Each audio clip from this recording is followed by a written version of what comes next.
Art Loft is brought to you by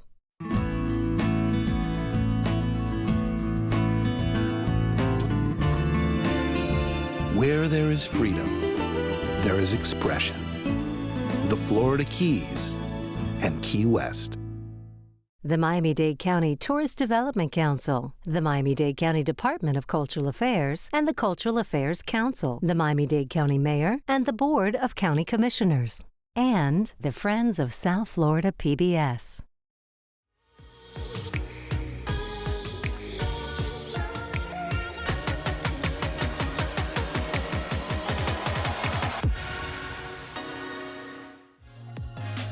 Art Loft. It's the pulse of what's happening in our own backyard, as well as a taste of the arts across the United States. In this episode, evoking a mood, from massive paintings designed to fool the eye, to a sense of home and finding your place. We explore the backdrops to our lives.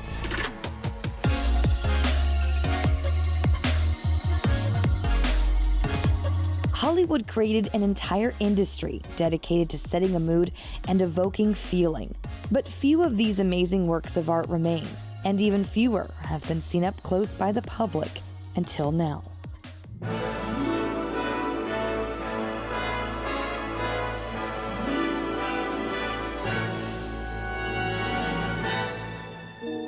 Hollywood started as a green industry. You think of it, when it first was conceived, it was the other side of the continent. There was no national highways. There was just a little bit of a railroad. You had to get things there by boat or train. And so they learned very early on to be very thrifty and to manage their resources really well. And in the case of the studios, they were all managed like businesses. So everything was reused. Everything possible they could was recycled, and even hammered out nails. And so the same thing was true with the larger physical assets, whether it was set pieces like doorways, windows, walls, staircases, or in the case of the scenic arts, they would paint these backdrops for films and then inventory them and put them in storage and catalog them, beautiful black and white stills they would shoot of them. And when another movie needed Rome in the background or a nice hallway or a ballroom, they would pull those out first and in the art department figure out whether it would work with the set they were laying out. And it wasn't until the decline of the studios, I always call the decline like the burning of Rome when Krikorian sold MGM and literally sold all the assets that they could. And what they didn't sell, they threw into the landfills of Los Angeles or the dumpsters. So we lost a great deal of legacy and heritage. As an artist, seeing these cinematic backdrops for the first time was astounding. And it was jaw-dropping for me. Having been a scenic artist for 25 years and a practicing studio artist, I was astounded and marveled at the eye and training and ability of the painters who were executing these pieces, because I could tell that they were bringing knowledge of painting from direct observation and imbuing these backdrops with that naturalism, sense of color palette, sense of atmosphere and depth for film. And when you look at these paintings under a lens, they are astonishingly real. I'm going to air quote real, but astonishingly real feeling. These paintings were designed to be seen relatively closely, but be perceived as infinite, and it was magical. The opportunity to bring together the art of the Hollywood backdrop was just too good to pass up. We were able to bring these backdrops to Boca Raton to have its premiere here in our city and at our museum. And of course, this Mount Rushmore from North by Northwest was just the climax of this film that lasted, 2 minutes? And yet Cary Grant and even Marie Saint climbing Mount Rushmore. Who knew? But it fools the eye. I think there'll be a whole generation that has never seen Sound of Music or Ben-Hur or North by Northwest, Singing in the Rain. This one is really kind of the Whitman sampler of genres of scenic painting.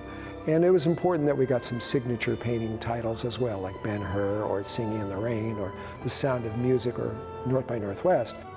And they all fit in the museum.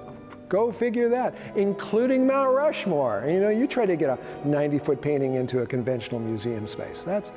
We had to fold it back a little bit, but we got the full height, and it's the first thing you see when you come into the museum is in the Grand Hall is, there are the guys.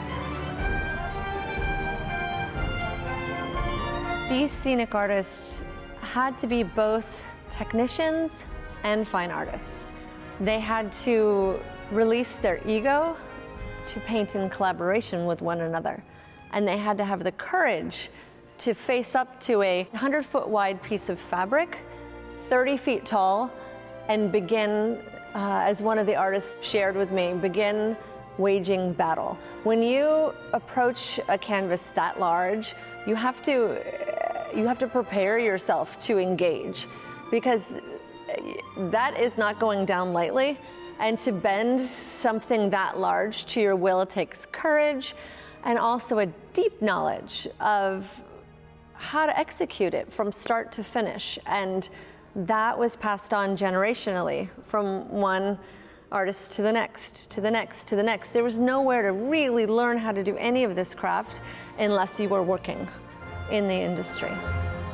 The secret to scenic painting for the cinema, I mean, because you're painting for the camera lens, you're not painting for an audience, you're not painting for your eye. And truly a good backing is one you never notice in the films, which is why they never noticed what these guys did, because they were painting for the lens. The most important thing in cinematography is lighting. Anyone can expose film, but it's how it's exposed is important. And so to create an environment, and for the studios, they wanted to control everything. So the only reason why these backdrops currently exist is because they were working assets.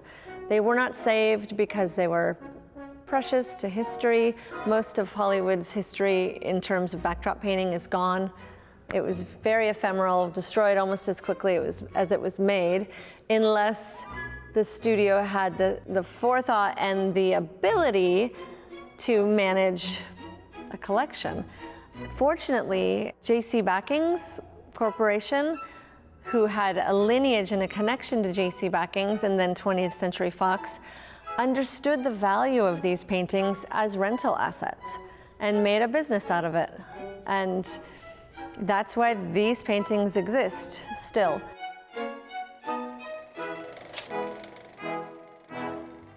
It was a whole science, and these weren't scientists, these were intuitive artists for the most part, that brought their techniques. A lot of them studied plein air painting, which is where they would go out, obviously, in the field, and study light at different times of day, and its reflection and reaction to surfaces.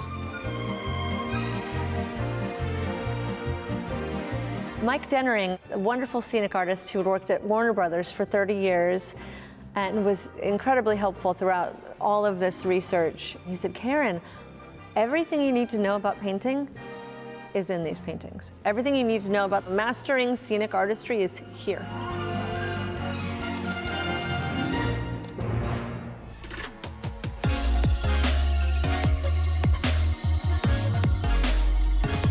Combining the beauty of permanent structure with the fluidity of bodies in motion to highlight unexpected spaces. It's photographer Jeffrey Salter's 42 Bridges, a key dance project. My name is Jeffrey Salter. I'm a fine art and commercial photographer from Miami, Florida.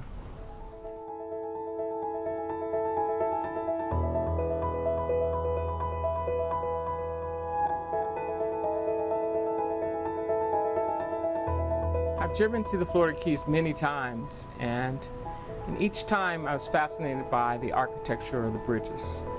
There's 42 little bridges that are connected, these islands, and they fascinated me. And hearing all the stories about what it took to get those bridges built made me want to do something to kind of honor the bridge. Now, I didn't want to just photograph a bridge. I wanted to put the human element in the bridge. Another love of mine is contemporary dance. So I thought, well, why don't I pair the permanent structural beauty of the bridges with the temporary moment of beauty of dance. I didn't want to have to tell the dancer how to dance. I just want them to organically express how they felt about the environment.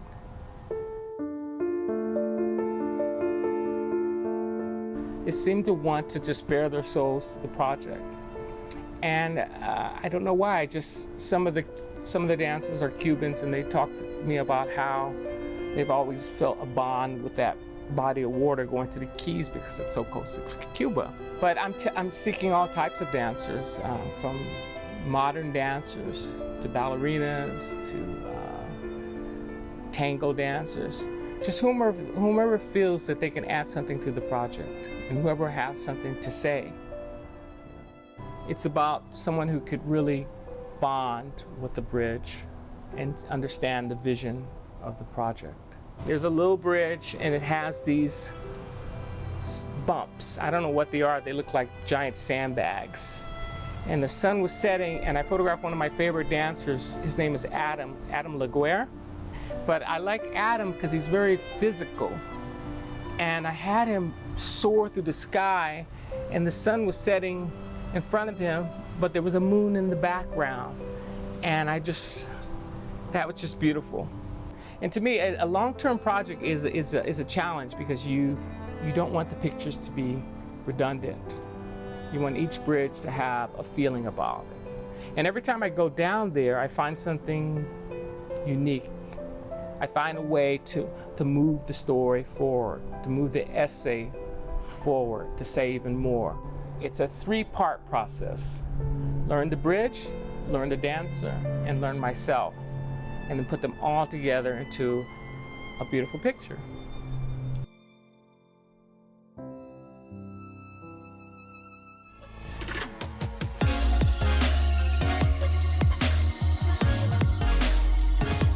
From our partners at Commissioner, a sense of home, a sense of history, and finding comfort in family. Those are just some of the inspirations for the Front Room exhibition at the New World School of the Arts. My name is E. Lopez, and I am the curator for the Front Room exhibition that we'll be hosting at the New World School of Arts Gallery. So the inception of the exhibition was really the Dean of Visual Arts, Gustavo Placencia, who reached out to Friday, Shire, and Loni and wanted them to have an exhibition for alumni. They have yet to have a show that centered all women artists, and at that, all Black women artists. We found this to be a critical juncture because all of them have a connection to the school, and they have an influence and a deep, deep impact on the students that walk those halls now. So for me, the show is really about this idea of what home looks like and creating space for healing, safety. For Black women, I think the three of us as artists really confront and address that through our work. Each of us has our own way of interpreting the front room. Because I'm from the Midwest, the things that were in my front room are a little different than people who were raised in the South. So we like that we can kind of compare these different ideas about comfort and safety and what it's like to be home.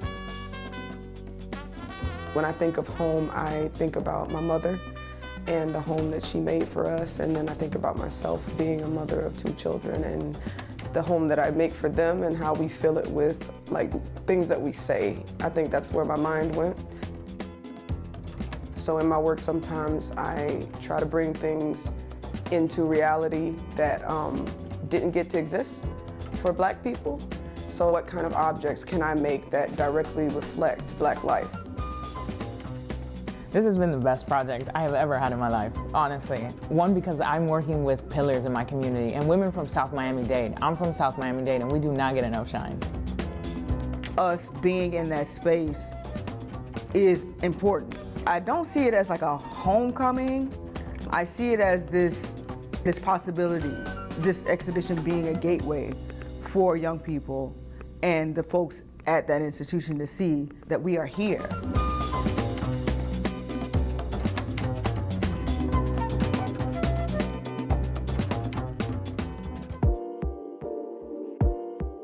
world is changing.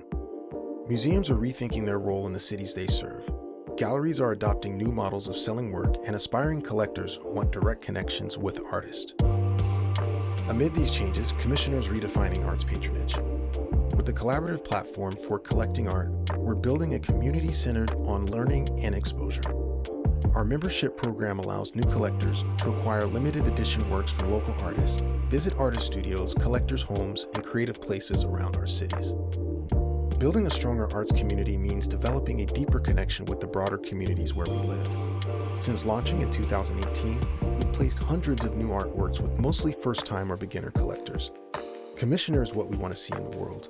More learning and understanding, more believing in artists, and more collaboration and community.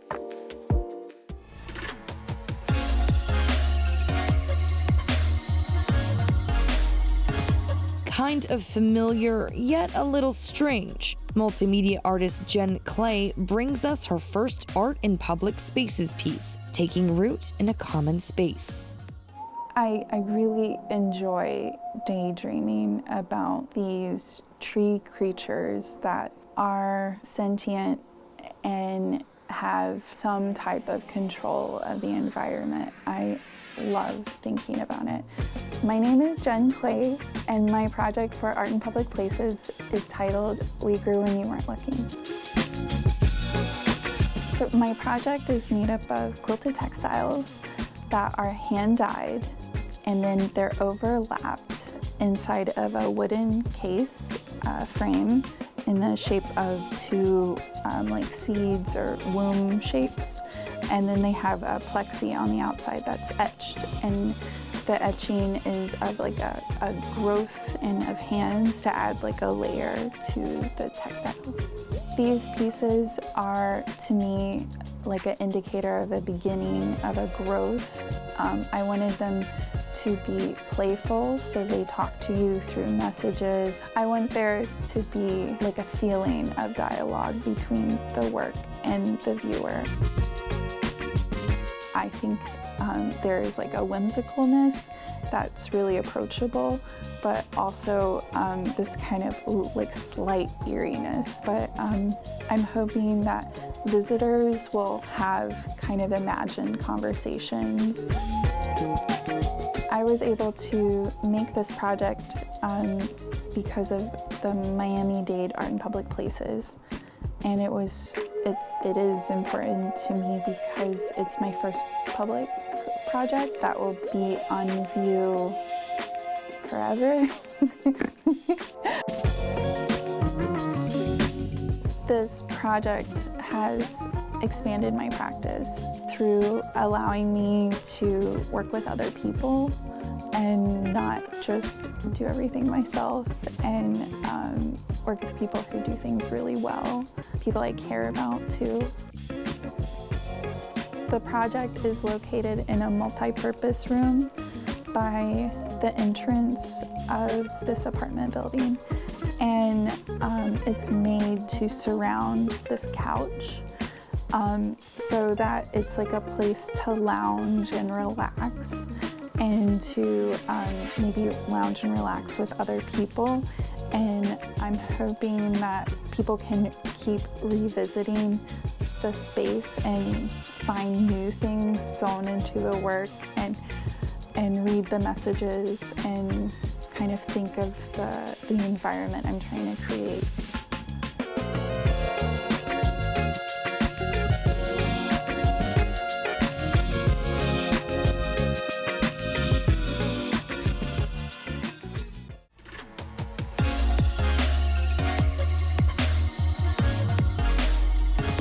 Music chose Siobhan Monique. We catch up with the singer as she returns to and flourishes in her hometown.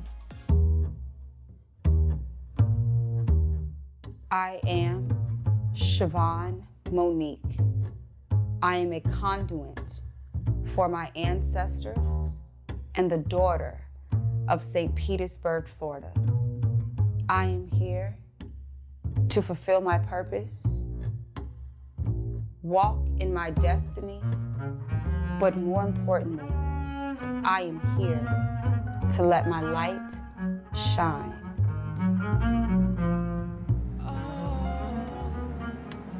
My very first performance, I was 3 years old. I was selected to perform in front of the church. She got on stage in front of an entire packed church for a Christmas play. She grabbed the microphone and just ad-libbed her entire part and just brought the church down. So we were like, oh, okay, well, this is what she wants to do.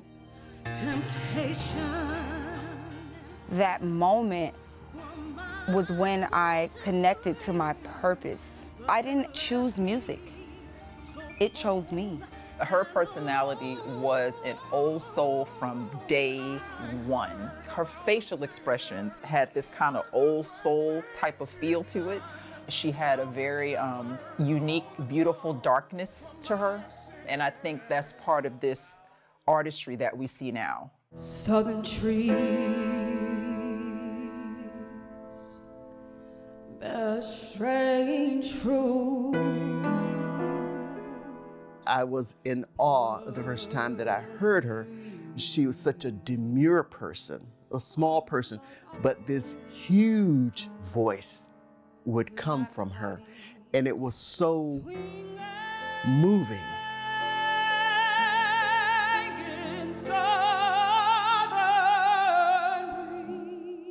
I can definitely see her sound and her music being something in the 40s and the 50s and connecting with that. And when you hear her voice, it's like this voice has been here before. This isn't a new voice. This isn't a pop voice. This is a voice that has a story that needs to be told. So she's continuing to tell the story. So it really resonates with all generations.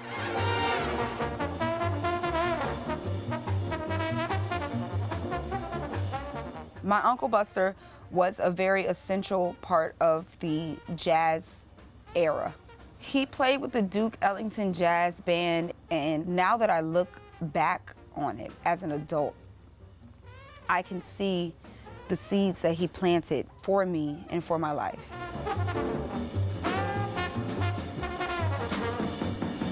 Buster Cooper is my uncle. He is my father's brother. That connection and Siobhan's gift of having that type of ancestral voice and connection to the great jazz legends allowed the two of them to really connect when it came to music. He would always say, my family calls me Boo, so Boo, never give up. I got a degree in classical voice. I went to New York and I was a leading role in an off-Broadway show. And then he got sick. And I was missing my family at the time, and my mom was like, listen, your uncle, he doesn't have much time left. So I'm like, okay, I'm gonna pack up my stuff, I'm gonna come home, I already miss my family, I need to see my uncle. On his deathbed, he pulls me to him, and he said, listen, I want you to carry on the family legacy. It's your time. I give you my blessing, and I want you to carry this through. And I'm like, oh, okay, that's, you know, nothing major. And so with him saying that, I embraced and I accepted the calling and what he was passing down to me. And that is what you see before you. Community is important to me because there's strength in numbers. And my community has shaped and molded me into a queen. You have to give back to what has been given important to you. One thing I can say about St. Pete, especially the south side of St. Pete, we are still a generational city. We know people, we know their father, their grandfather, their great-grandfather. So there's still that generational connection that I think makes it very unique. It takes a village. It takes a village that believes in you. And in this case, establishing that base. You know you can go home. She's actually taken on that feel to go to New York, to LA. She always wants to come back to that feeling of family. If it wasn't for my village, my community, my family, my ancestors who constantly reminded me, no, you are beautiful, you are smart, Your voice ain't too loud. It's not loud enough, girl. Sing. Be you. The moment that I decided to do that, all of the beauty.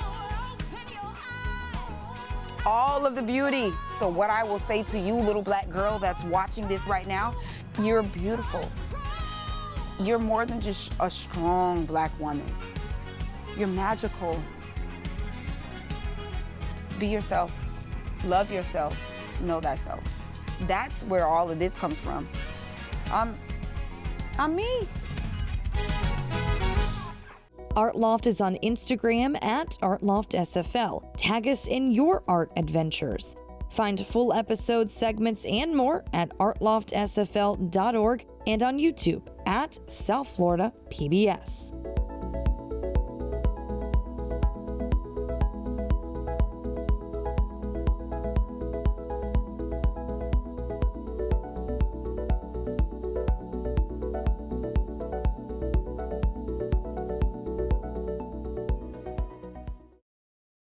Art Loft is brought to you by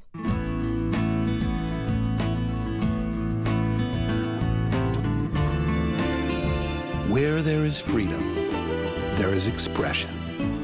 The Florida Keys and Key West.